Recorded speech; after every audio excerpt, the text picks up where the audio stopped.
11 वर्ष शिशुर साहस को सलाम साहस कला नुआ जीवन पाइला तेज दुर्घटना पर निज पेटर अंतनली को स्कूल यूनिफॉर्म धरी दीर्घ 2 किलोमीटर जाई घरे पहुंचला। परिवार लोक तुरंत डाक्तरखाना बाहरी थे हेले गाँ को भल रास्ता खंडे नथिबारु आंबुलांस आसीपार नथिला जहाँफल गुरुतर अवस्था शिशु को बाइक रे 10 किलोमीटर धरी बड़गड़ मेडिकल को नहीं परिवार लोके सेठार आंबुलांस रे ब्रह्मपुर एमकेसीजी मेडिकल रे शिशु को भर्ती करा जायतिला। 2 घंटार जटिल ऑपरेशन पर एबे नुआ जीवन पाइछि शिशुटी। एभली घटना सामनाक आसिछि गंजाम जिला धराकोट ब्लॉकर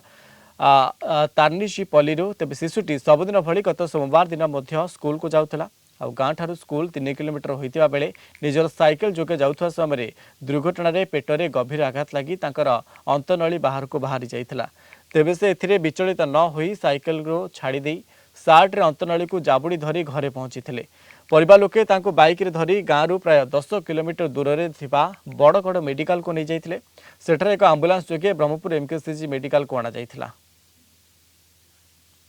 आम कसिलु आम बाण आम टिकर पड़ा आमरू बहुत दूर फोन कले आम कल भंगा माड़ हो ब्रह्मपुर नहीं देखिए आस स्कूल जाऊला पड़ी पेट फड़ाई अंतपट भरपटी भल 3 किलोमीटर 1.5 किलोमीटर माड़ है से धरिकी गाँव को आते फेलू से बैक धरी भल अच्छे भल अच्छे 12 वर्षर पिला पंचम श्रेणी में पढ़ुची सेमती गोटे रिसेंटली जमी साइकेल बाजिक इंजुरी होता है सेमती सम्मान तार सेमती इंजुरी होती से अंतनली सब बाहर जाता से गोटे हिल एरिया पिला किंतु मानिया पड़ो से पिला को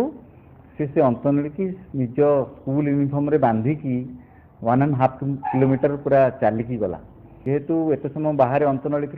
शक